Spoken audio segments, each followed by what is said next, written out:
Welcome back to Watching the Throne on the Late Night Chat Network, episode 68.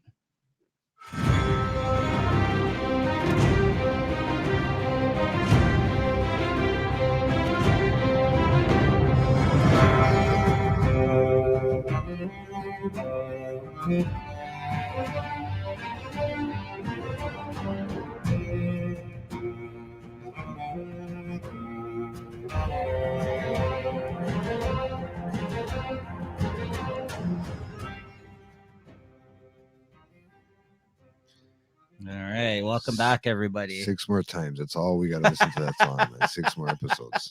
Does it haunt you in your sleep now at this I was point? gonna say, I was like, does it lull you to bed? Thank God the site that I watch it from, I can skip the intro. Even that knows how annoying it is. Not many sites you have can skip the intro. There you go. It becomes repetitive, right? Fuck. So, But did you watch the intro for this season? It's different. yes, I know I very have to watch different. them differently, but The whole I'm throne seeing- now is been erected at the start of I'm seeing pictures too throughout, and they're just I get it. I'll watch it for the last episode when it's completed. Okay, so you report back to us then. I'll when you get report to that. back to you. Thank you. So welcome back, everybody, to Watching the Throne, episode 68. And I'm your host here, Maester Stats, aka Maester Stats Nico. And then we got Sir JT over here. JT, what's going on, buddy? What's up? And our returning guest Ooh. and friend and family and All of the above. and all of the above, and super fan, Game of Thrones super fan, also with an interesting new name here on the screen, which I just realized because we do know what that means now. But why don't you go ahead and let the folks know here what has happened with the Queen of Dragons here? I apologize for my little hiatus, but I have hatched a baby dragon myself. And he's cute and currently screaming at his dad. So And you're happy to be joining here with us today. I know he's like, hey, listen, I'd like to get away for a moment. I'd like to get back to myself pre-Misa, but I'll keep them. Remember that's mother in Yeah. Valerian, right? Or no, is it Valerian or is it I forgot, like Targaryen or not Targaryen? I don't know. Targaryen. There's so many. Some type of language that's spoken in Essos. I don't remember right now. My brain is all like the slave children or whatever that were like this. Misa. Yeah. That's the one where they thought she was the second coming. Remember? They like lifted her. She was the new Jesus. Messiah. Yeah. But no, that's why I just noticed that actually. You always come with the clever names on the show for sure. So yeah, happy, and yeah, congratulations once again, and thank you. Yeah, thank you.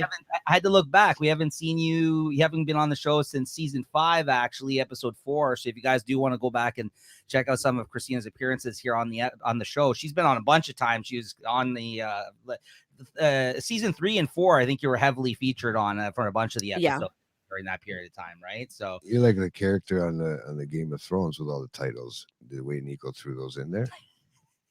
You're the lady of fuck, man. Sorry. We talked about I should have come up with something more clever than just Misa, like first of my name, like yada yada yada, In season 7, which we just finished up the last week, of course, and where Jon Snow finally meets Daenerys for the first time, and they introduce her, they have all the Breaker of Chains, Queen of Dragons, they give all her titles out, and then Davos is just like, this is Jon Snow, he's King of the North. It's like literally that's all he says, and he just looks at him, he's like, yeah, thanks. So yeah, that's kind of like how we like to do introductions around here. We'll have to bust out for episode 3. We'll do several different names for you, Christina. Okay. That's what it sounded like. That's all I kept thinking was like that scene there. Yeah. So welcome back. It's been a while. Thank you. Yes. Now, have you continued to watch in any spare time that you've actually had from the last time when you were on throughout the series, like leading up to now, or did you kind of just jump back in for the last season here to join us? I watched the last bit of season 7, and call me crazy, but as I'm watching it, I'm like, I could probably go back and rewatch this again for the 8th time or 9th time. What is, because when you're at home feeding dragons, you kind of want to sit there and watch something that doesn't require any thought process because There's a lot of thought process. What are you talking But about? she's seen Picking it part so many Yeah, I times. This guess is like so. her comfortable like Well, that's show to maybe throw like on. watching The Office maybe I'd be Yeah. like watching. Maybe I or could watch Friends. where I don't have to write The anything. comfort level. Yeah, I get it. Yeah, and that's Yeah. that's why you're in the super fan seat here on the So show, I'm right? yeah, I was sitting there and I was just like, and even still, like I'm watching it, I'm just like, wow, like what's gonna happen? I'm just like, oh wait, duh. Like I know what's gonna happen, but it's just like, wow, the show's so good. What's happening? Like, it's so captivating. I don't Yeah. know. Absolutely. No, it's been a fun journey. And as much as he's complaining about it, oh yeah, 6 more episodes to go. No, he's looking forward to it. Believe me. We got Yeah. How are I everybody. can't you? read the titles, man, either. I cannot read the titles of these episodes either because they're fucking. I read too far ahead, and one of the episodes was named. Oh, why'd you do that? It shows up. There's only 6 episodes, so they actually have the names instead of just episode 2. It actually says it beside it. Yeah. I try not to I look. Yeah, see well, what this one's what, Winterfell? Is that when this is called Winterfell? Yeah, like Yeah, so we but there's are only 6, and it's literally fits Yeah. right there. You can't not see them. It's fucking throwing me So, off. There's despite one this that pissed me being off. episode 68 of Watching the Throne, if you guys have any interest, go back and watch these shows. We've been pumping them out. We hear weekly. We have a whole playlist dedicated to it here. So, make sure to go check that out. Like I mentioned, Christina's been on a bunch of times in the past. For But sure. yeah, we're here to talk about Winterfell, which is Game of Thrones season 8, episode 1, one of 6 episodes this season. And as I teased before this episode came out here today, Christina's going to be joining us if everything works out as we plan for the entirety of the final season of Game of Thrones. So we're really excited to have you back on for this. Because you were very vocal about this show the first time around with the ending, as many fans were, let's say, for this final season, especially. mhm. And a little fun fact for you guys out there. If you go back in our library past of 250 plus episodes of Late Night Chat, Christina came on as a guest on I don't know, episode 20, somewhere around there, like in the early first year of us doing the podcast. Came on the show. She has the only lost episode in history of Late Night Chat because I lost the audio files for it. And then we had to ask her to come back on again and re-record the same fucking episode that she basically just did.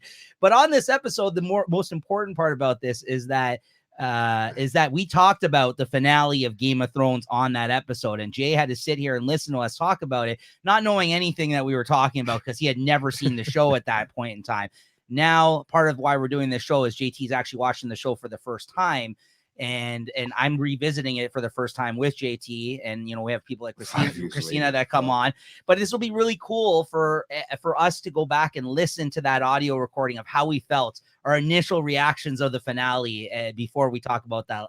After we watch that last episode, yeah. Maybe I'll take some notes and then I can ask you guys questions afterwards. Now, maybe that's a good one because you guys will have an opinion and another opinion, maybe or maybe not, right? I'm embarrassed to hear myself and that should be interesting. I had mentioned to Christina that we should, once we finish the last episode and before we go to record these, we should go and listen to that recording. And I'm kind of interested to see if our thoughts have changed on it at all, if anything's differed, if you know what I mean. Maybe we might have.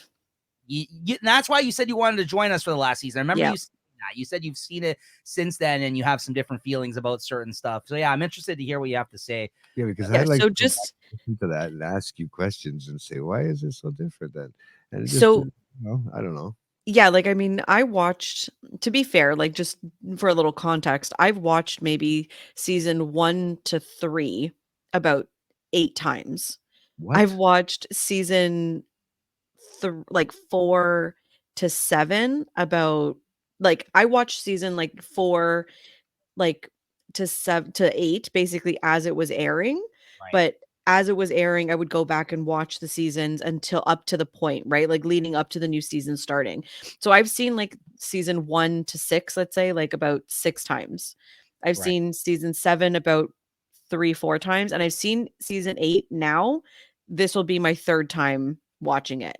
Okay. So it's it's season 8 is not, haven't watched it obviously as much as season 1 or whatnot, but it's the more I watch it, it's I have my feelings have Good. changed from the first time. So That's good to hear. That's good to yeah. hear. But that's why I think it'll Could be be fun. age too. Could It'll be be everything. it'll be fun to go back, I think, and hear what we have to say, even if you don't Yes. necessarily agree with what you had to say that 5 years ago when we originally did that episode. It'll just be funny to kind of actually, because we actually have that on the record, that time capsule of how we felt in that moment, right? This is why doing this is so good. This is so good. This is like going back and watching. Yeah, this is very embarrassing, but Fun. You know, it's a good idea to do it. So Like, look forward to that I'd discussion, like to guys. hear So that'll be everybody's good. voice. Well, that's going to be with lesser wow. audio equipment as quality. well. Yeah. So Wow. take that into account. But yeah, we'll mention that, guys, before we go and discuss that on the last episode. That'll be a lot of fun because we'll mention what episode it is. Yeah. So I also remember, sorry, I don't know why this is just stuck in my head. I think because I'm still enraged, but I remember going off on like Jake Gardner from the Maple Leafs in that episode. because he kept giving up the puck all the time. I can't, like, even now I'm so enraged. Anyways, okay, we're not gonna now I got it out. I never want to talk about it ever again. Yeah, the context of that episode also was that you were already pissed off because we had to get you back to do the same episode. And we're like, let's talk about the same things again. Like it was happened the first time, even though it hadn't, right? We had to Oh man. you'll go down in history as the only episode we've ever lost of late night chat. Yeah. I'll never forget that, like the kicking of the power cord and being like, oh my gosh. Yeah. Hard time. But small beginnings, right? Early beginnings of the podcast with that one. Yeah, for sure. So a lot of falling apart issues. Yeah. A lot of accidents happen in this room with audio stuff. So anyways, but let's get on to the main topic here. Jay, what did you think of this episode? Because now we're in the final season now. Now they become blended, bro. You've heard a lot of criticism about this season from different folks. And so most importantly, what did you think of this episode? Yeah, it's good. It's good overall. But I mean, I'm starting to get really pissed off on how I feel being I'm being rushed too, because I'm really starting to feel that now. And it's not just because I'm writing stuff down, because I've been doing that the whole series, right? So I honestly believe that they're putting too much into little things. I mean, I think they're rushing. Hold on. To your point on that, putting too much into little things, kind of a hot take. Overall, I didn't think this was that strong of an episode because I feel like a lot of this shit they could have addressed last season. Yeah. And not much happened in this episode for this being the final season of this show. I felt like obviously there's important things that happen. I didn't hate this episode. I don't want to say it was terrible, but I don't think it was the strongest. Like just again, knowing the enormity and like that's why maybe it's better to come at it this way years later, like not like we were back then 5 years ago, Christina, when we kind of commented on that time and we had waited a whole fucking year only to get 6 episodes of like waiting for this show, possibly more. I don't know if it came out on time. I can't remember, but yeah, so maybe that's why. But I don't know, like watching this episode, I felt like there was things that happened that were big. Obviously, this didn't feel like a final season of a show, something that we've been building up so far. Next episode, I feel differently about, but this one, I think they could have dealt with some of this stuff last season. Some of these scenes were really drawn out this episode. It felt like a waste almost of an episode of 6 episodes. No, but they put a lot of stuff in it. They did put a lot of stuff in it though. Right, they put a lot of setting up. I'm just telling you, I felt underwhelmed. Me personally, I felt underwhelmed after watching this. I felt overwhelmed. I felt like this was rushed. I felt like they fed me a lot. What, right? Christina, do you disagree? I enjoyed this episode more than the next episode. Like, I'm not gonna lie, I've seen the next episode like 3 times now. Yeah, and I've fallen asleep.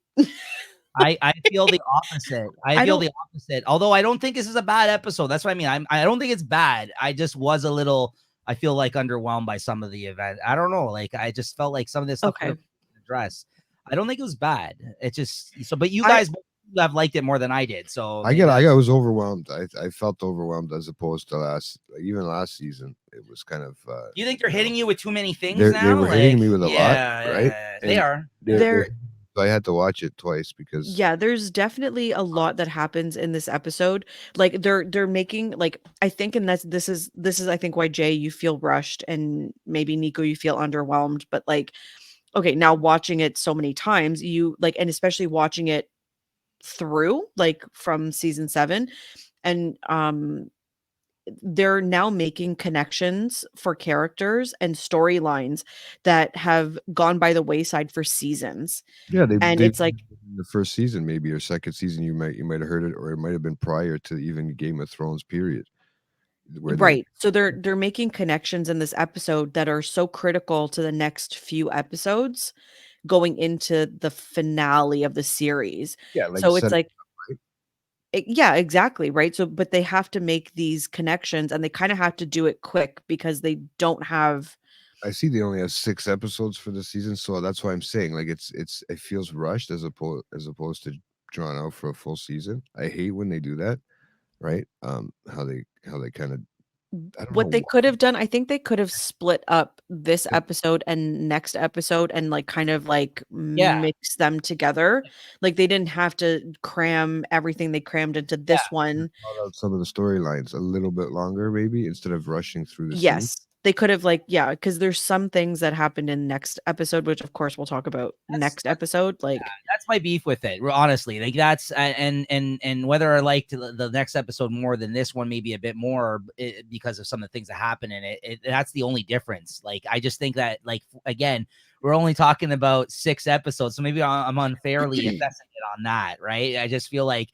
I totally agree with you. Like they played the long form of the storytelling here this whole time, and now we're finally seeing all these things come to fruition with these connections between people and history and all this other stuff. But that was honestly all of season 7 already, which I enjoyed. I actually quite enjoyed season 7 that we just talked about. yeah, season 7 was good. Going into this, it was just like, I'm like, you could have dealt with some of this when that last season, and we only got 7 episodes for it, right? That's all I kind of felt like. I just like the big moments that are coming, I think, in the next after these first 2 episodes here that we're going to be talking about today. We're going to be talking about this one, and then next week you're going to see us talk about the next one. Past that, I think obviously that's where all the meat of everything that's going to finally fucking go down, all the fights and everything else is going to happen. But like, I don't know, this felt like a waste, almost like a throwaway. Like you said, I think if they Yeah, combined so the events, it would have been on its own. It's a fine episode. I just think it's like they could have. how you how you guys feel watching it almost for the first time or for the Yeah, first second time, you know? yeah, It's like I think that's how I felt the first time I watched it too. It was like because there's such a big lead up to it, and you're like, okay, when are they going to get into the juiciness of this finale season? And it's yeah, I can see, but I don't know. Like I think I'm looking at it in a different and from a different lens, and so I see it differently, and especially I found a difference watching it back to back right. versus, yeah, we had a year when it first aired. We had a year in between. So the buildup was like, oh my God, oh my God, oh my God. And then you're like, okay, like, okay, that was a decent episode. Maybe could have done more, but okay, let's go for next week, next week, next week. and, And and even for the way that we tend to do this when we record these guys, a little peek behind the curtain, like we try to record a couple at a time. So like, but we're also not trying to look too far ahead because that would ruin maybe Jay's opinions on episodes 1 and 2, as opposed to, well, I haven't watched all 6 so far. Right. So we kind of try to piece it out in that way yeah. too. Right. So I think you're right. Like sitting down and watching these first 2 episodes back to back, I felt like what you guys pointed out, if they combine some of the events of these, that would have been a really meaty, fucking really good episode. I just looking at it through the lens of like, this is the final season. Yeah, you're right. But you've gotten over that now. Even me, like revisiting it now, I'm like kind of like, oh my God, 6 episodes. And I was like, really? That's all that happened this episode? But there's some good scenes. There's some good stuff here. So let's get into the meat of it here. Yes. Yeah. So, all right. So first scene here, we see a kid kind of running around here at the start here, witnessing, I guess, them coming into Winterfell. The episode's Winterfell, and this kind of all mostly takes place here. And Jon Snow, Daenerys, and the Targaryen army pass through the winter town outside Winterfell as its inhabitants watch Daenerys' foreign army of Unsullied and Dothraki. Arya smiles when she spots Jon, appears confused and worried when she sees the Hound with them, but she brightens up again when she sees Gendry.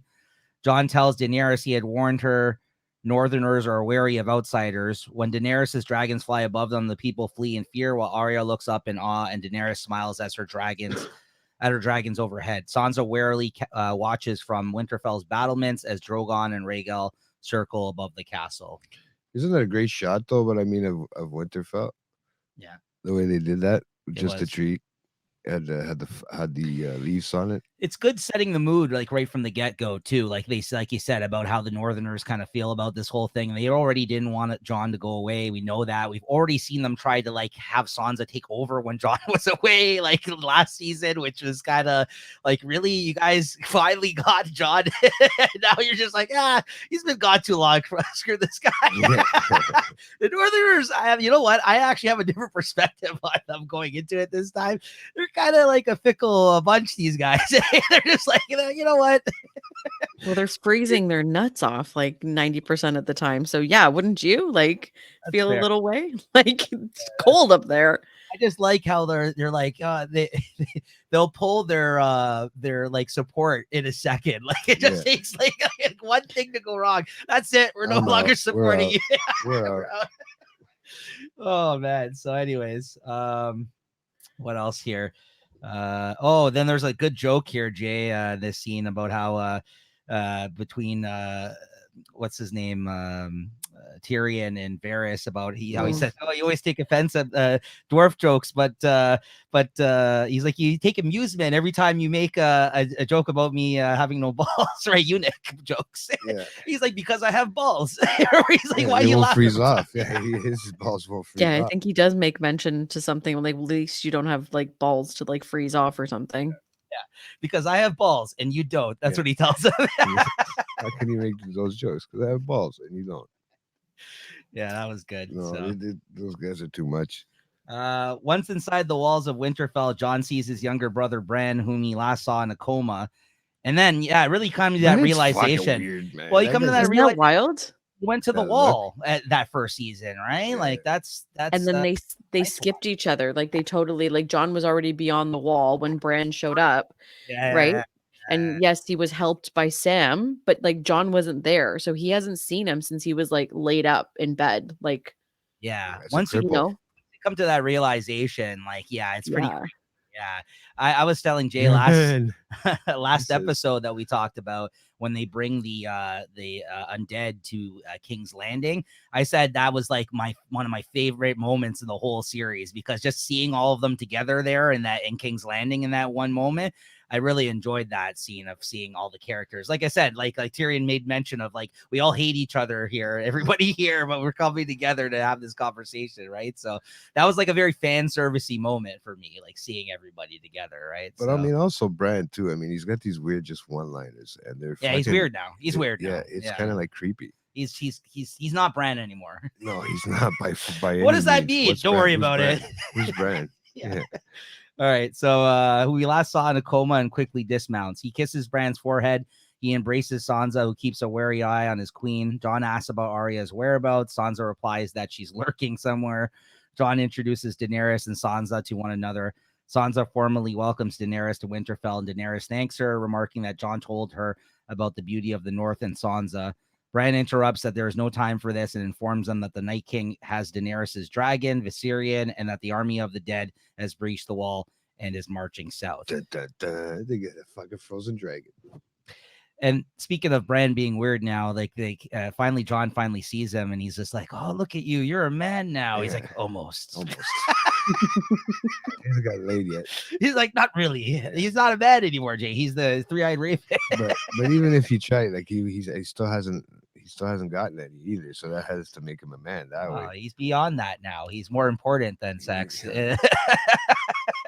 He's the three-eyed raven. Okay, he's destined for greater things. Yeah, he just flies around everywhere. Christina, what's your opinion on him now at this point of the show? Cuckoo? Now that he's weird.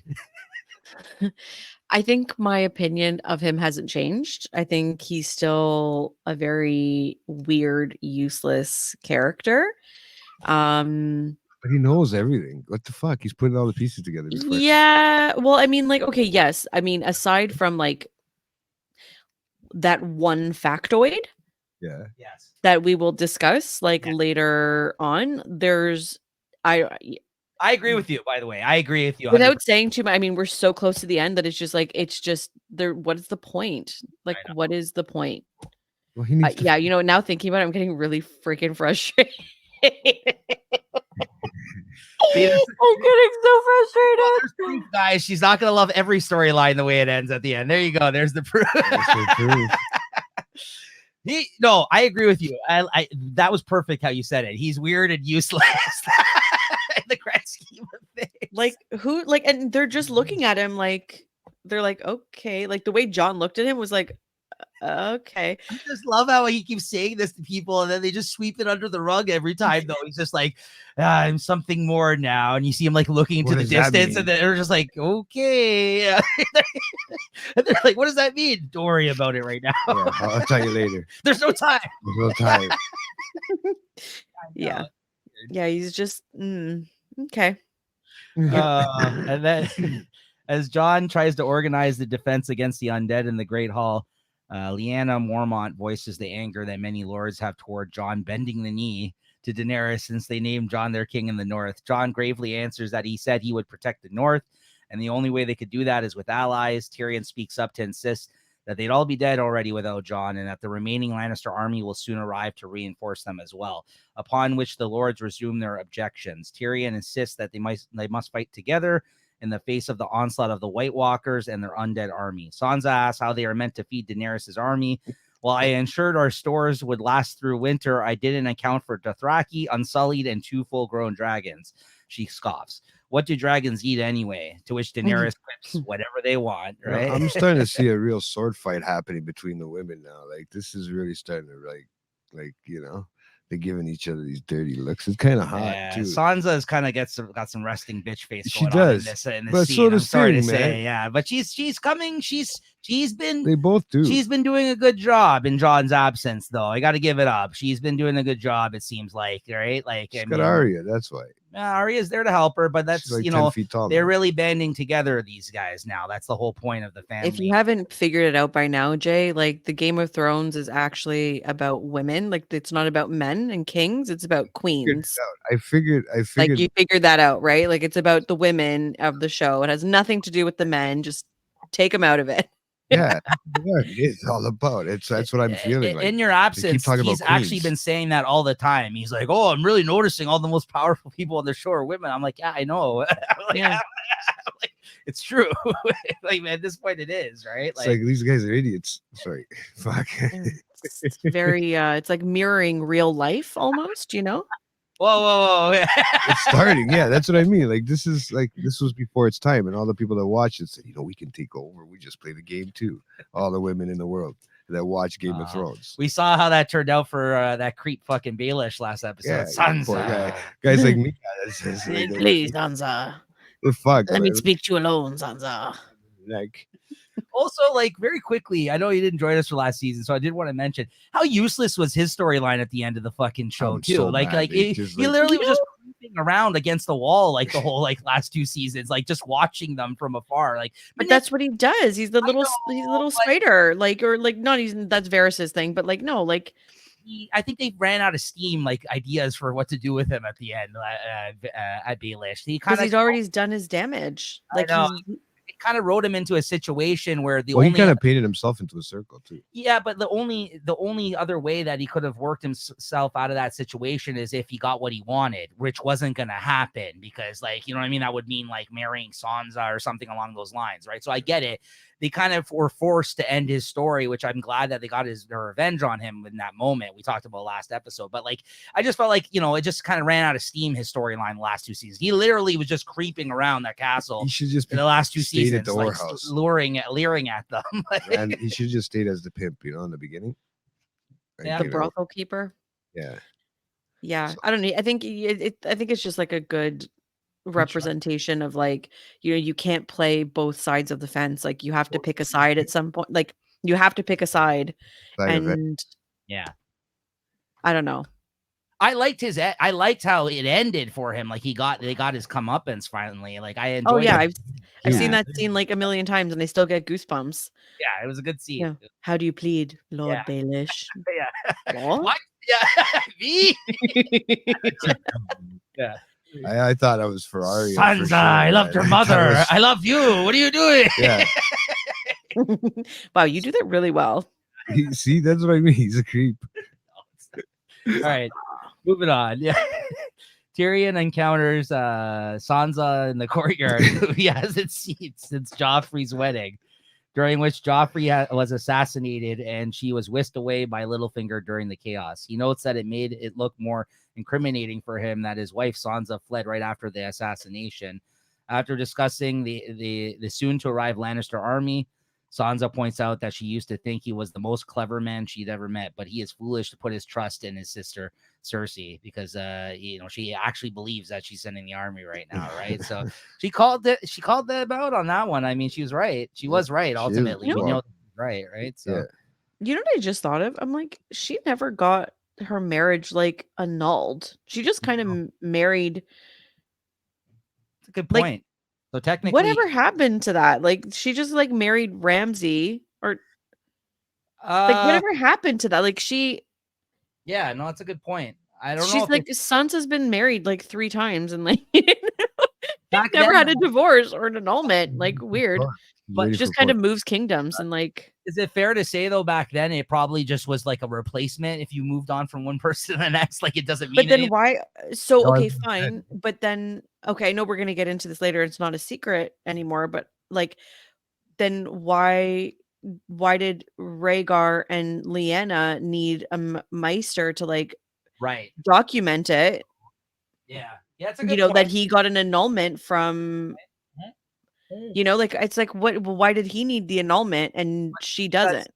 Because I was gonna say in that situation you're dealing with like kingdoms and stuff like that. But the same with Sansa though. Same with the North, kind of right to the north and shit like. Maybe it wasn't because houses. Maybe it was because this is for the kingdom, right? Maybe that was for the kingdom because they were. But it wasn't, because Aerys was on the throne. I mean, Rhaegar would have been next in line, but like. Yeah. Anyway, sorry. Just like, it's a good like, I'm like. No, that's a good thought. They're still technically married, and like that was her first husband. So like he's not dead, and like she's weird. No, it's a good point. I actually never thought about that. Yeah, I wonder if she. Unless they don't. Unless they don't. Sometimes they don't count marriages until they're consummated. Oh, maybe that's a good point too. Maybe that is a good point. Because didn't he say it wasn't official because he didn't? Well, they needed to have children for him to have an heir. That was the whole take thing. Her virginity. Right. Okay, so maybe there's something to that. That's probably it, because I mean, and now it wouldn't matter, like, because like Ramsay is dead, so like it doesn't. Yeah. That marriage is like done because now she's a widow. Anyways, but I don't know. This is like so beyond. No, I mean that's the whole point of this episode. No, this is what we're here to discuss the series, right? That's all good. No, it's good. I guess that's the case. Yeah, it makes sense to me. It would, I guess. Later, Jon visits Winterfell's Godswood, and while standing in front of the heart tree, Arya appears seemingly out of nowhere and startles him.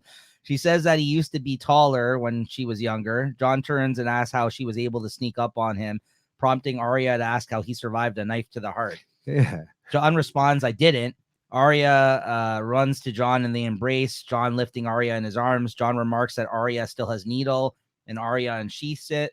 He asks if she's ever had to use it, and Arya quietly responds once or twice. After a silence, Jon shows her long claw, asking her if she's jealous. Arya smilingly admires it, but it remarks it's too heavy for her.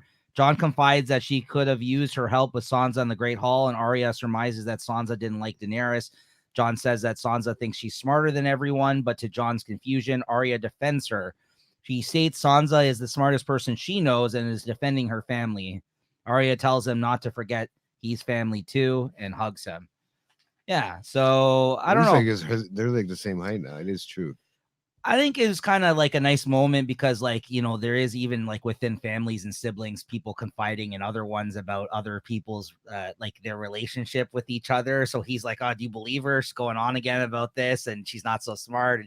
And like he's right. Like normally he's like, "Really, listen to you." Like normally you'd be like agreeing with me. Like she would be like, "Yeah, I know she's ridiculous because she's hated on her sister when she was younger." And we've seen that kind of moments, right? Mm-hmm. Right. So I think that kind of spoke to, that was very, I think, true to form for that kind of like, is that sibling relationship. I thought was really well kind of depicted in this scene, right? In that sense.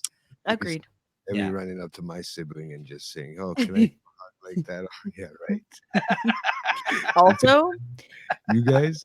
like strange how they just like start talking like the way the way you were reading the scene description about like look at my sword, no, look at my sword, it's just like, oh, my sword is too big and heavy. Like, like my sword is like little and pokey. Like The thought crossed my mind. The thought crossed my mind while I was reading it. Believe me, yeah. The way you read it, it is just like, oh my, oh boy. By the way, these aren't my words, guys. This is a synopsis off of offline, so I'm just gonna throw that out there. I think there's a little bit of I think there's a little bit of fan what do you call fan fiction going on here in these notes. My sword is big and juicy. My sword isn't. Like it's like weird. Exactly. All right, so we're going over to King's Landing now. We catch up with JT's boy. You're on Greyjoy. My boy. That's another weird one. You don't like him. You hate him. Yeah. I gotta take my sweater. The biggest piece of garbage probably on the show currently, other than Cersei. He sails the Iron Fleet back to King's Landing, returning across the narrow sea from the Free Cities and transporting the Golden Company, an elite sellsword company that functions as a small private army. Euron is still keeping his niece Yara Greyjoy as a prisoner on his own ship, taunting her. Okay, question. We thought that she was dead. You hate when I do that, asshole. Yeah. Sorry. Yeah, I had to bring it up. This is why I say it. This is why I say it. Question. I'm like, now, boys, relax. Yeah. Why don't you just ask the question? Question. Did it not seem like she was dead at the front of the ship in that battle? That's what I thought. In that last fucking season, like after they fought, like originally, like it looked like it looked like she was dead, right? It looked like it was... but that's all that's the illusion. Like I guess like it's just that like make you think that she's dead so that you think, oh great, there's no like whatever, but unlike Game of Thrones fashion, where it's like you have to see the person die to confirm that they're dead, they kind of went on and they started talking about her like she was alive past that moment. Like there was other characters discussing her, but we went a whole season of them mentioning that she was around, yet we didn't see her, and now we're seeing her here. So they kind of ruined it by saying like she was alive this whole time. But I thought maybe it was just to make us think that he was bullshitting Theon that whole time. Yeah, I think so. Yeah, because even when Theon like went to go talk to the men, like remember, and he had to encounter, like he had to have that fight and whatever, the guys were like, oh no, she's dead. Like whether they believed it or not, like they weren't willing to believe that she was alive enough to go look for her. But Theon is like, no, like if Euron is saying she's alive, even if whatever, like I'm gonna go get her. So that was purposeful from your perspective. I think so. Yeah. Like, I mean, I think it's like just another full circle. Like she went after Theon, not knowing if he was alive, knowing how the Boltons like treat their prisoners and how they deal with their people. Like, so she went to go get him, not knowing what she was going to find. So I think it's kind of like that full circle. Like, okay. Yeah, because we were trying to figure it out. We were like, do we just have bad memories, or did she not look dead? Because we honestly and I had forgotten that she was alive. So even I was like, yeah, it looks like she's dead at the end of that fight, because she was tied to the front of the boat at the end of that fight after he jumped off the ship, Theon, right? So it looked like she was dead and everybody else was slaughtered. But I guess, he kept her alive. So, okay, I'm just glad that it wasn't just us like forgetting it, or like, okay, so they made us believe she was dead, I guess. Yeah, okay. In the throne room, he presents Cersei Lannister with the company's commander, Harry Strickland, who says that despite a few deaths on the long voyage, Euron apparently killed a few men who either cheated him at dice or caught him cheating at dice. He has brought 20,000 men to King's Landing along with 2,000 horses. Cersei is confused, saying she was told that they would also be bringing elephants. Strickland reluctantly explains that while they are ferocious beasts, they are not fit for long sea voyages. Really like elephants, yeah. But you're gonna carry an elephant in a boat made of like rickety wood. I know. Across the sea, like for how long? No, that's really stupid. Has Cersei ever seen an elephant? Like she's probably never even seen one. So it's like, what is she even talking about? I think that's why she was so infatuated with the elephants. Right? I mean, she complains about it later too. We'll get to it. Yeah. But she's like, those fucking elephants. I wanted those. Anyways. After Strickland leaves, Euron arrogantly propositions Cersei to have sex with him as a reward for a successfully completed task. Cersei is not amused by his brashness and tells him as much, but she badly needs her remaining allies. So she ends up accepting. This is a grimy moment. I didn't like this actually. You know what I mean? Like, She used her vagina as a weapon.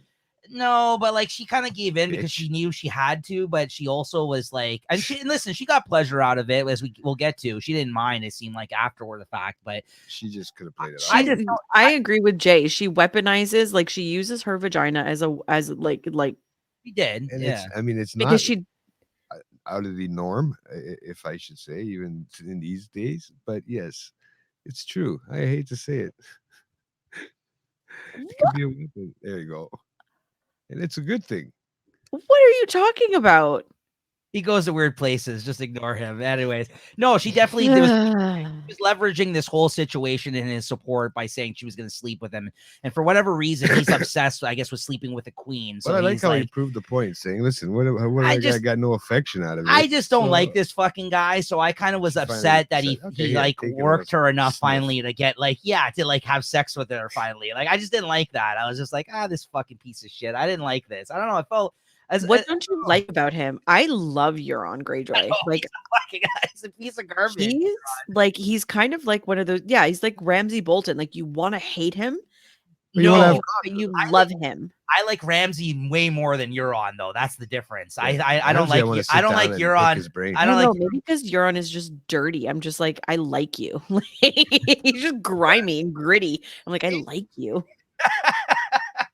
No, so you see this whole scene differently. You're like, yeah, girl, you go get some. Cersei's like, yeah. No, if anything, I'm cheering on for him. I'm just like, yes, you go get what you want, man. Like, yes, please. Yeah. All right. She gives in. I don't know. I didn't like it. I was not saying that for her sake Alright, either. I just didn't want to. I want to see him win by it was like sneaky, hooking up with man. her.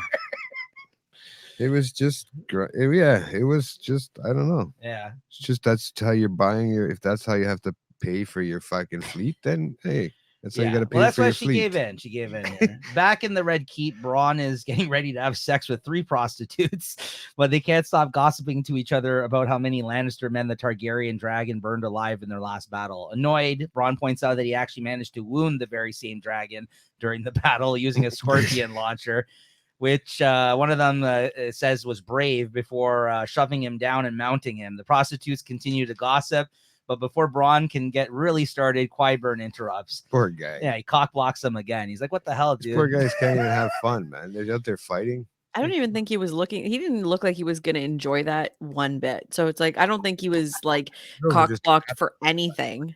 About dragons. Can we stop talking about dragons and just, and then he gets interrupted. Like, he was like halfway in it, and it was just like, you know what? I think it was more of like a service. Like, thanks, bro, for like cock blocking me, because like I like this wasn't gonna. I mean, I did like that they were continuing having conversation while he was on top of like the other two. Like he doesn't even care. Yeah.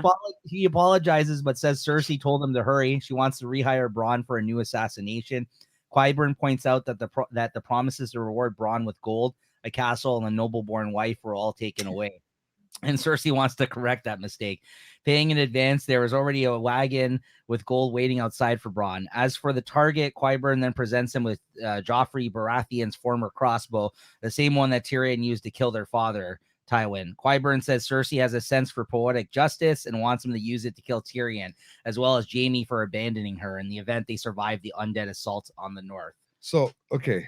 I want to bring up something because I thought I heard something in the episode in this part.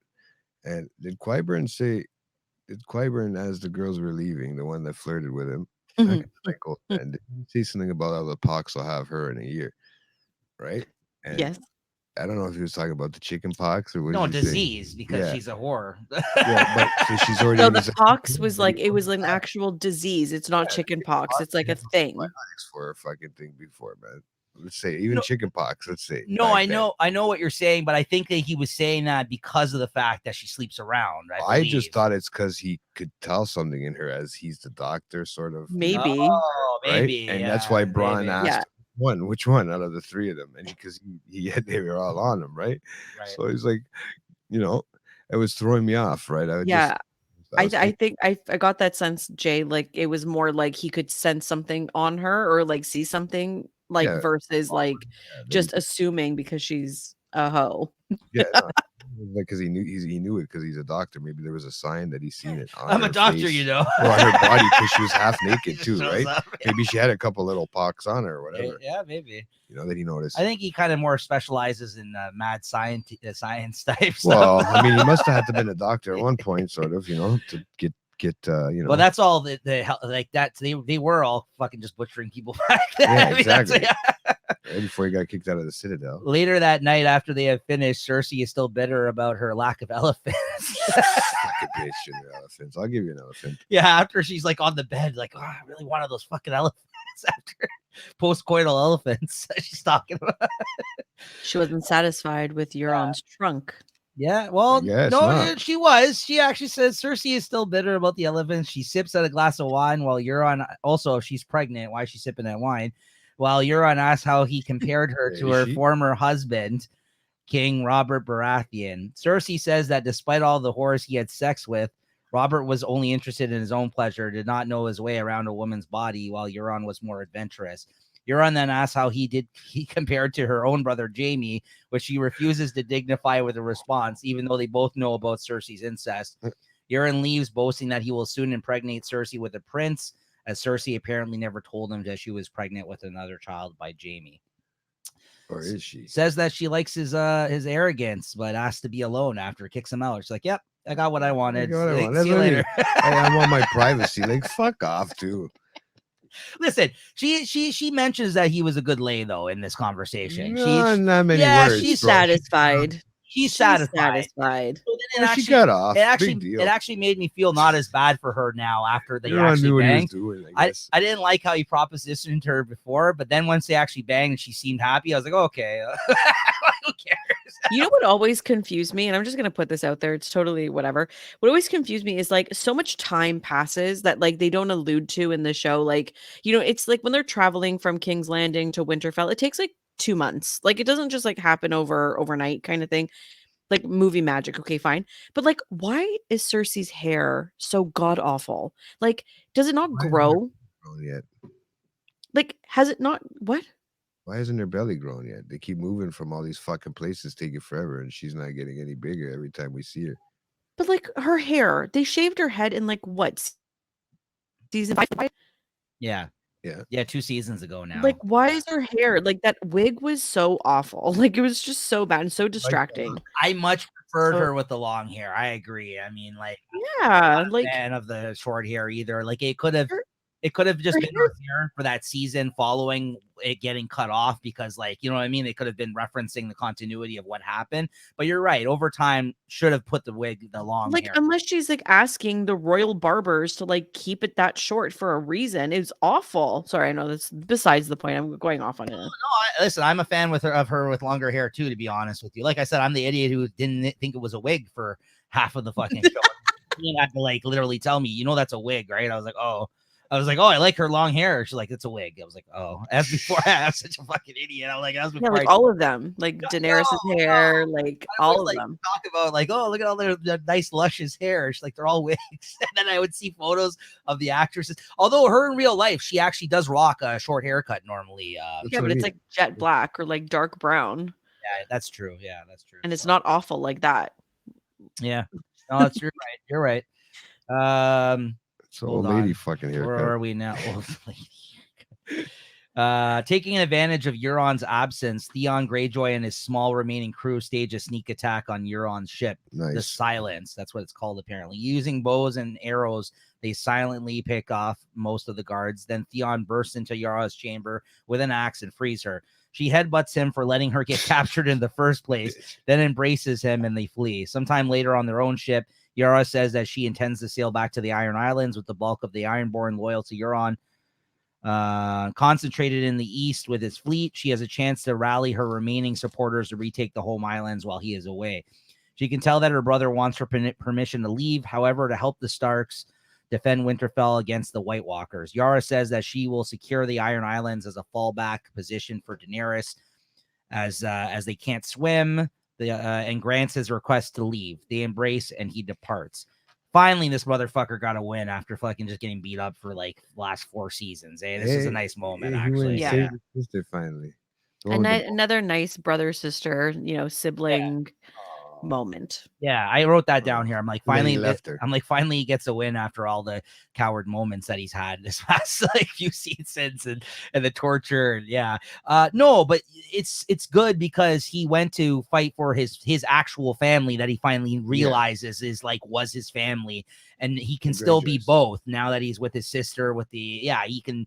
That's what I mean. Like he didn't feel part of any family before because his other family disowned him, and he felt that because the Starks weren't his actual family by blood, that they weren't his family. Yeah. It took John to convince him otherwise, right? So Yeah. Anyways, and then I like all the stuff with Sansa. Viewing Jon and Daenerys happily talking, Tyrion, Varys, and Davos observe them from a distance, remarking that a marriage alliance might help cement their alliance. As Daenerys and Jon inspect Winterfell's defenses, they discuss Sansa. Daenerys mentioned that Sansa doesn't like her, but Jon assures Daenerys that Sansa just doesn't know her yet, and Sansa used to dislike him while growing up. They are interrupted when the Thraki scouts ride up to tell her that her dragons are not eating much compared to normal. Jon and Daenerys ride out to see them, and she says that they are upset to be in the north. Daenerys mounts her black dragon Drogon, but then on a whim asks Jon if he'd like to ride her green dragon Rhaegal.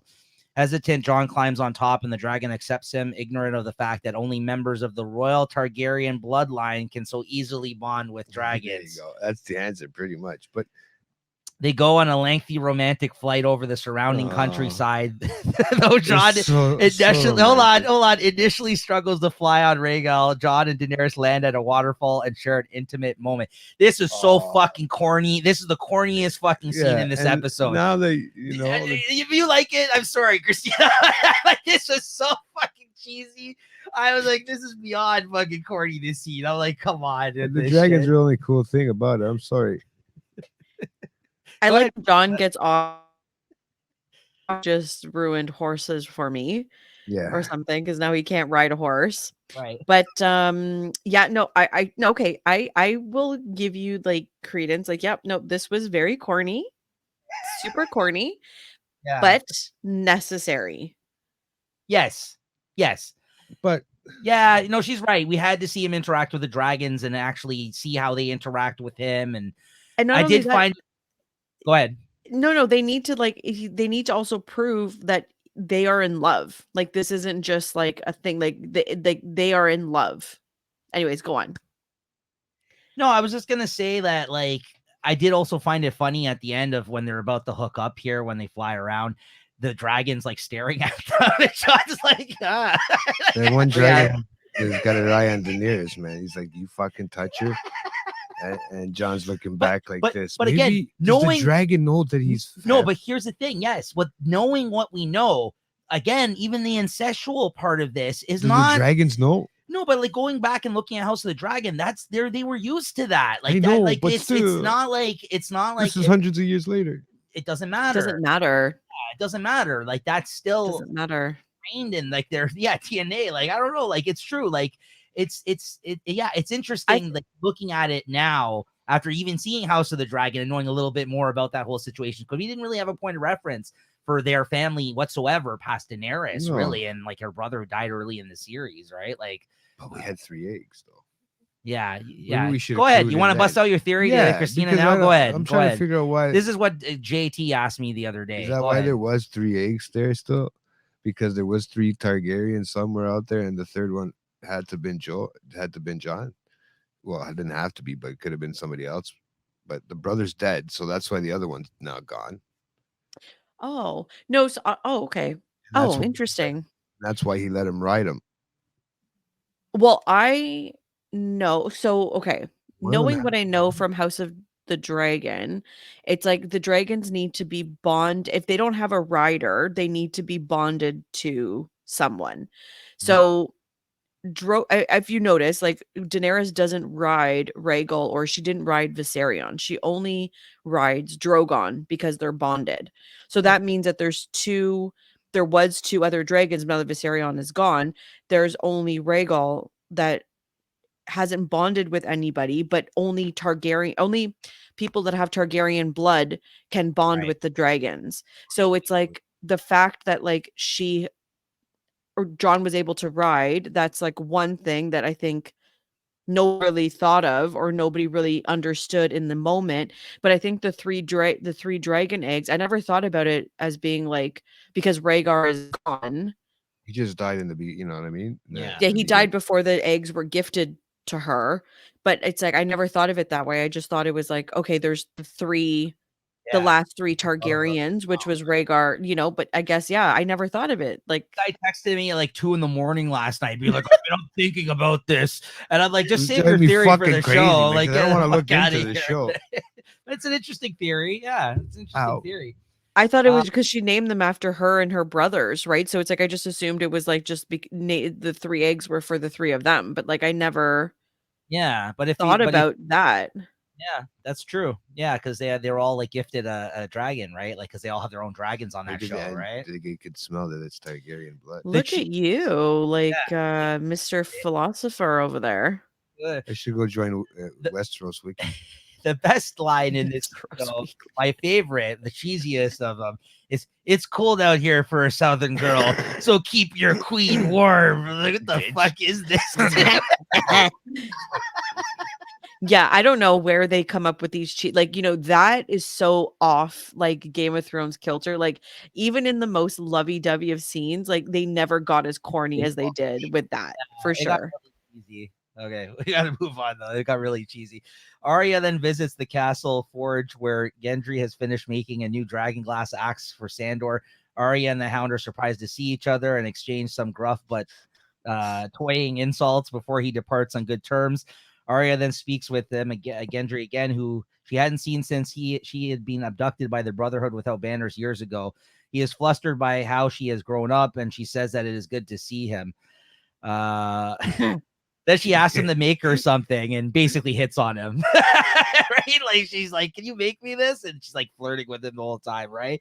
And you know, we don't really get to see what it is. She kind of just gives him some papers in this scene and kind of says, "Yeah, can you make this?" Right? It was like a spear, wasn't it? Yeah, that's what it turns out to be, I think, right? Is do we get to see it in the next episode? I can't remember, but they showed the drawing. He brings it to her. That's right. Yeah, we'll get to it. We'll get to it. And then of course a Hound quote for you guys here. He's like, "Do you know who makes weapons for wildlings? Cripples and cocksuckers. Which one are you?" And he says it to Gendry. That was the best. But he didn't call he called her a bitch, but he didn't call her a cunt. I was surprised. Yeah, no, I like their relationship now. It's pretty good. That evening, Sansa informs Jon that Lord Glover, rather than join the muster at Winterfell, has chosen to remain at his seat of Deepwood Moat and hold off the army of the dead there in protest at Jon bending the knee to Daenerys. Jon is furious, but Sansa responds that Glover is angry over his decision to bend the knee, and she shares this anger. Jon bluntly tells Sansa that defeating the army of the dead is impossible without allies, and that Daenerys is not her father. She'll be a good queen for them all. Sansa questions Jon, "Did you bend the knee to save the North or because you love her?" Which is quite the question. Sansa's the smartest one in this fucking game so far right now. Yeah, you think so? Just watching. Yeah, she's just sitting back watching. She's got a lot right. I'll say that. She's making a lot of good calls. Meanwhile, she's been around. Coming into her own. She's becoming, you know, a ginger. Sorry. Meanwhile, Daenerys goes to the library with Jorah Mormont to thank Samwell Tarly for saving Jorah's life by treating his grayscale. Sam brings up that he stole his father's Valyrian steel sword, Heartsbane. I know. At which Daenerys awkwardly explains that she defeated his father in a battle. Oh, really?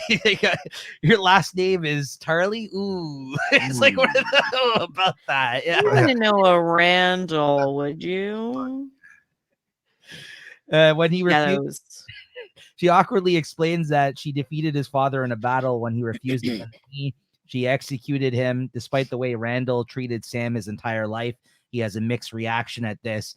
And then he goes on to say, "Oh, at least I could go see my brother." Oh, yeah. He was also there. Yeah. It's like the hits just keep on coming.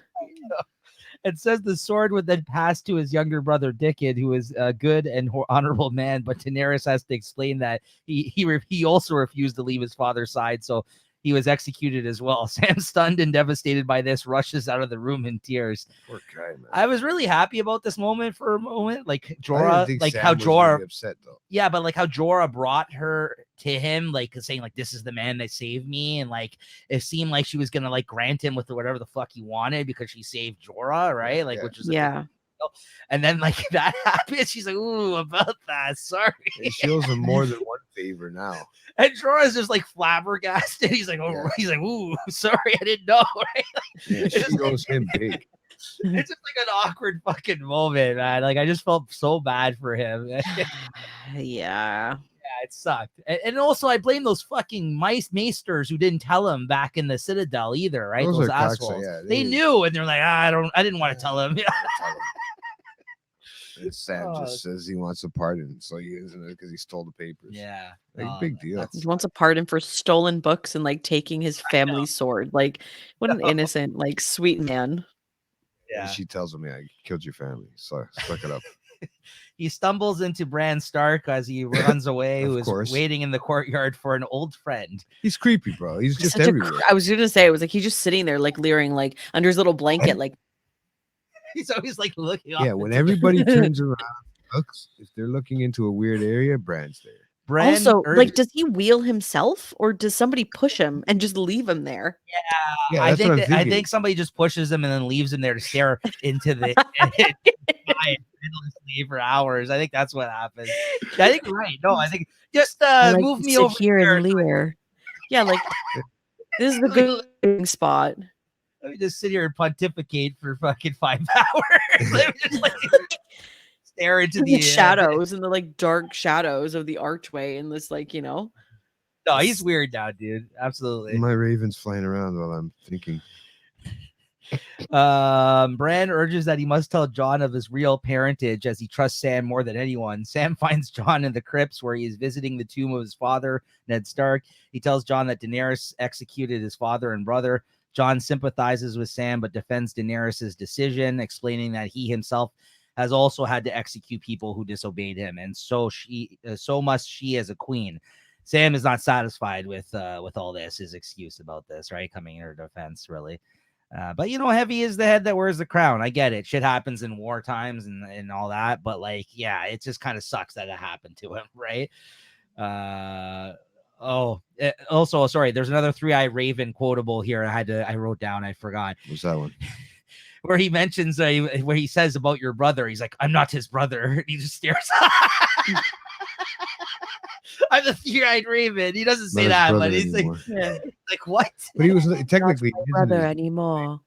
He's technically isn't his brother. He is though. It's fucking like, yeah, I guess not. No, but he's like, family, but he's not.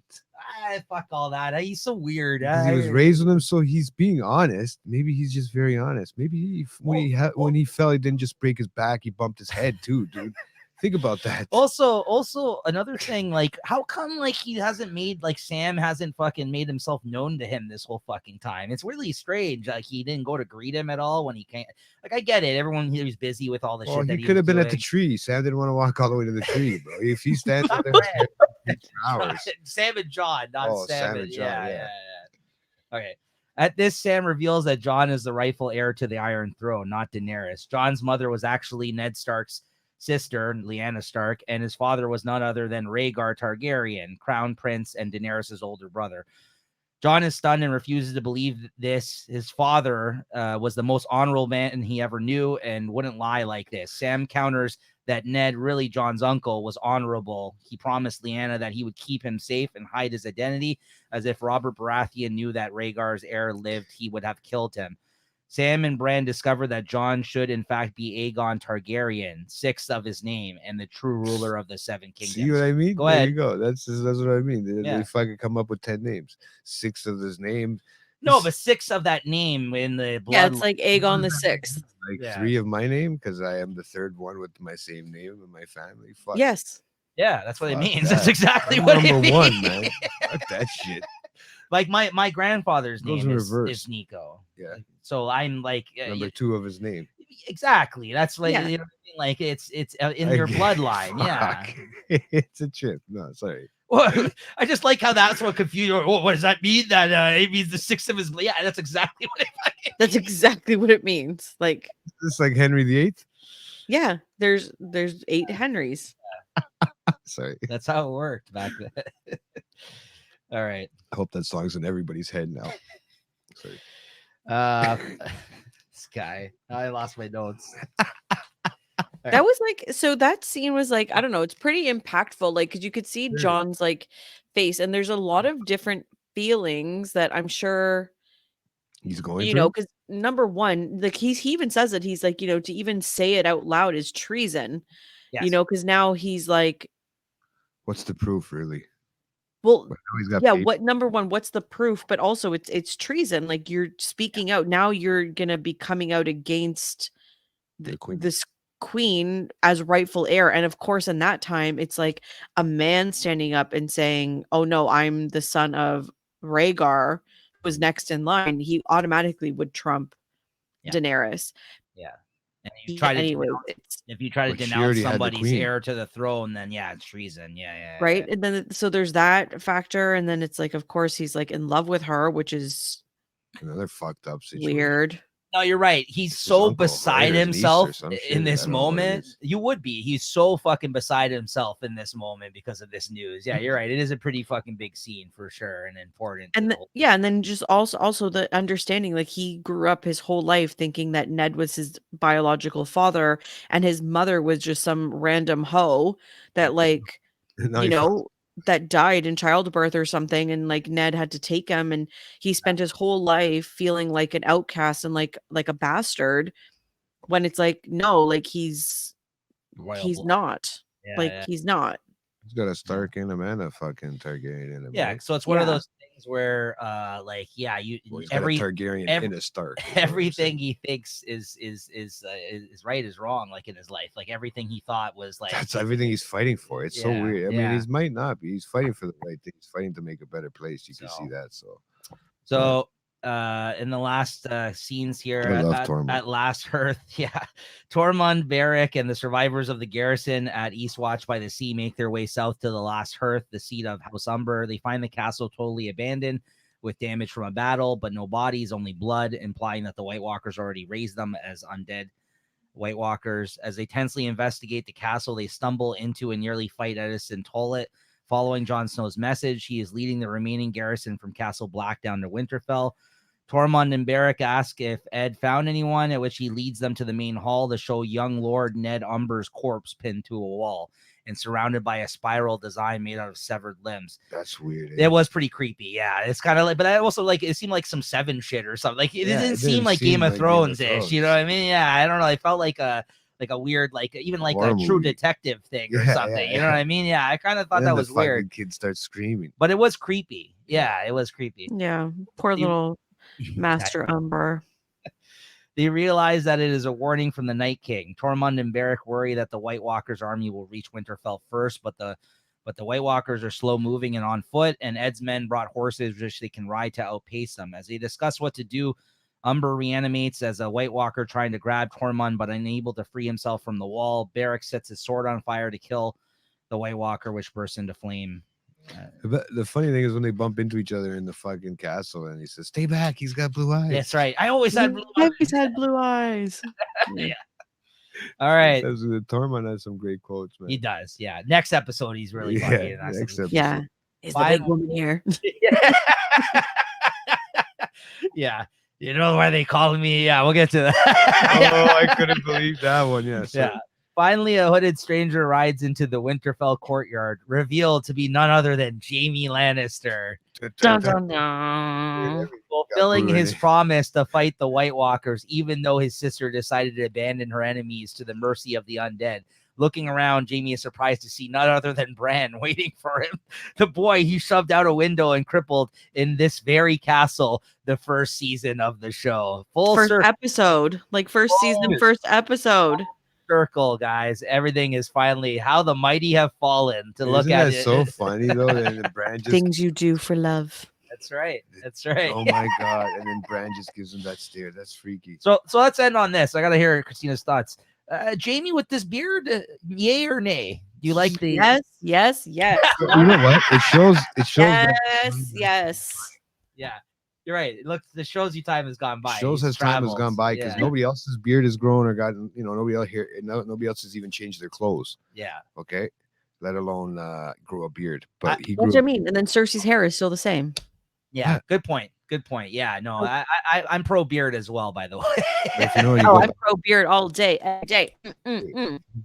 if you go back and watch all the episodes, I pretty much got the same shirt on it too. So if it wasn't from, and my beard's not growing, It's because so that's the only shirts you wear. late night chat all the way, baby. And there you have it. That's this episode, guys. Winterfell, the first episode. There's so much that happens in this episode. What are you talking about? This episode was like, meh, meh, meh. No, there's so much that happens. I liked it. You know what? I gotta be honest. I think it was mostly because of that dragon scene. That corny. I fuck. was- Scene, I was 40 minutes in. I was rolling my fucking eyes watching that scene. I'm not gonna lie. I was like, this is ridiculous. What am I watching? A daytime soap opera here? And I've been giving it credit because the graphics at this point have gotten better Yeah. at this Oh, point yeah. because it's Fuck, the for last sure. season. But like that scene was just like, I don't know, it just was so corny. The part that really pisses me off and still really grinds my gears or fucking, Yeah. But it's about the show is that when the dragons do flap their fucking wings, nobody's fucking hair moves, nobody's fucking win, nothing. Those things are massive. Yeah. Okay. Yeah. And they take off so close to the ground, none of the dust from the ground even picks up when Yeah. they take off. It's fucking hilarious. It did like in the last season, like when they were in the dragon pit and they were having their meeting, and then Drogon stopped and dropped Daenerys off, and they went up and they whatever, you could see all the dirt coming up, but like everybody would have been covered in dirt and dust, but like Fucking pressure probably would have blew them away. Yeah. This is the reason why he's a fan, folks, to the dragons, because he watched House of the Dragons. Jay is obsessed with the dragon Growing aspects of the show. my beard for the north. I remember when he found out, he's like, "You didn't tell me there's dragons in this show." I'm like, "The fuck is wrong with you, man?" You told me it's about all the incest and fucking. Yeah. House of the Dragon is. Stay tuned, guys. We will be Stay doing tuned. House There's of a the new Dragon. naked chick almost in the next one. We will be doing House of the Dragon as well, so stay tuned for that. So, all right, Christina, thank you as always, you. Misa, Misa. So I know a song about that. Like, there's a song. No, sorry. I already told her every time I hear that. I think I said this last time when we had the episode called Misa. Is it just makes me think of that old lady in the Adam Sandler. Oh, I think I just killed that Misa lady. Let's get the fuck out of here. You know exactly what I'm talking about, right? I feel I agree with you. I think of that too. He's like, let's get the hell out of here. They're gonna just kill that Mista lady. I gotta go. Holy fuck. And Happy Gilmore. Yeah, there you go. Shout out to that. Yeah. Happy. But yeah, Christina, always a pleasure having you. Thank you for joining us again. And guys, stay tuned. You'll see her next week as well. She will be joining us for the entirety of season 6. That's the plan at this point. Yeah. So Thursdays at 8 p.m., guys. That's when these shows drop. Make sure to like and subscribe. And thank you as always. And Christina, yes, thank you again for joining us. Thank you. We will see you You're guys welcome. next Thank you. time.